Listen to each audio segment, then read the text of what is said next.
Hello and welcome to the third entry of the EXOR Studios vlog. Today we are going to let you take a sneak peek on one of the new biomes in the game. Over the course of the last year we mentioned many times that the action of the Riftbreaker will take place across many biomes on the surface of Galatea 37, maybe even under the surface, we don't know. Apart from a couple of screenshots though and a couple of short clips, we haven't shown you a lot, so this changes today. Let's take a look at the Riftbreaker's Desert Biome. Our approach to this area was not to use this washed up idea of, just a flat area covered with sand and dunes and an occasional oasis, as we've seen in games and films and comic books and everywhere 101 times. The Galatean desert is much different due to high levels of ionizing radiation coming from deposits of radioactive elements, and there are a lot of them here. The decay of those elements causes ionizing radiation, and that causes chemical bonds to break, and that destroys everything. It affects even the protective layers of the atmosphere over the desert. So as a result, there are very few species of plants and animals.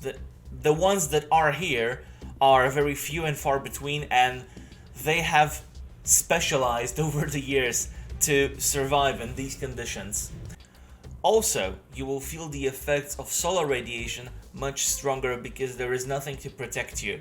So it will be necessary for Ashley and Mr. Riggs to install some protective layers on the buildings and, on Mr. Riggs' armor to reduce the damage that they take from this radiation.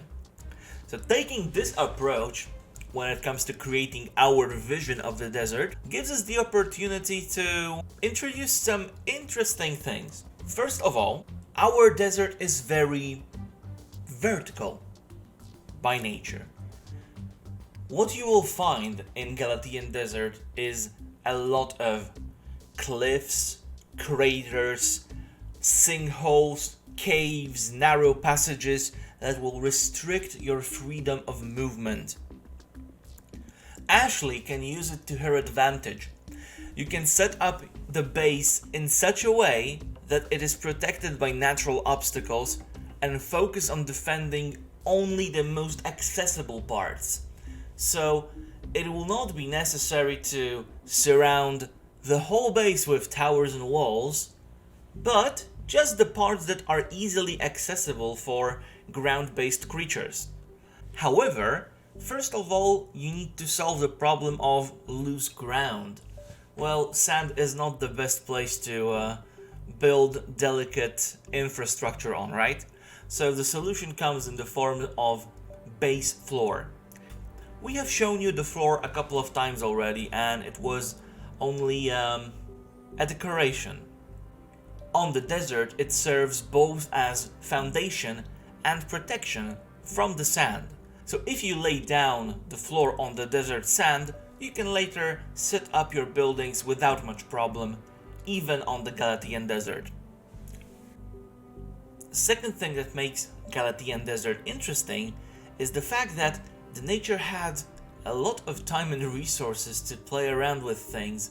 There isn't a lot of wildlife here, and over time this place evolved into a monument of ancient times, you can say. You can study the mineral composition of the planet. You can see how it changed over time. There are strange crystal informations all over the place with mineral composition unlike anything else.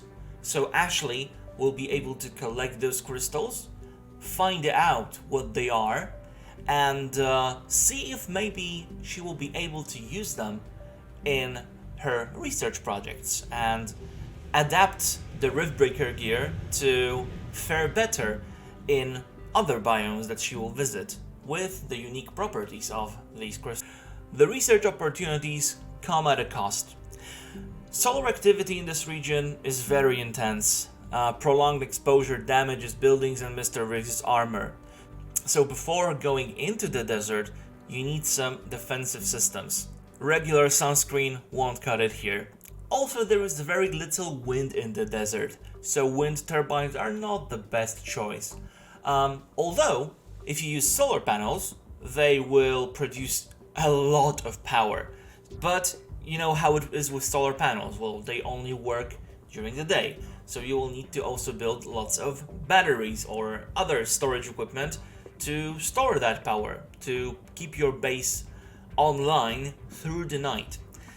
All of this gives the desert its own set of rules, and it makes you feel like it really is a different part of the planet.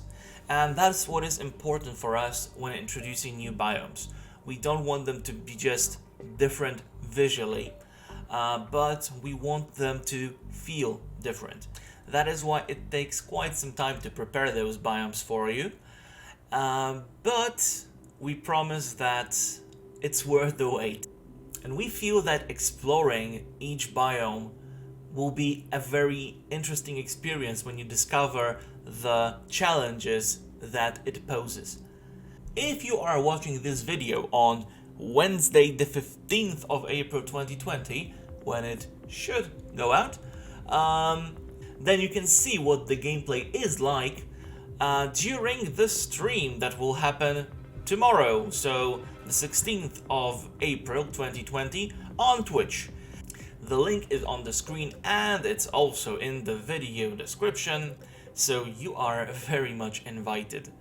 That's it for today, so thank you very much for joining us for this short vlog. Hope you liked it. Make sure to leave a comment, like the video, subscribe to the channel, and share it with your friends. See you on stream and in the next vlog coming later this week. Bye bye.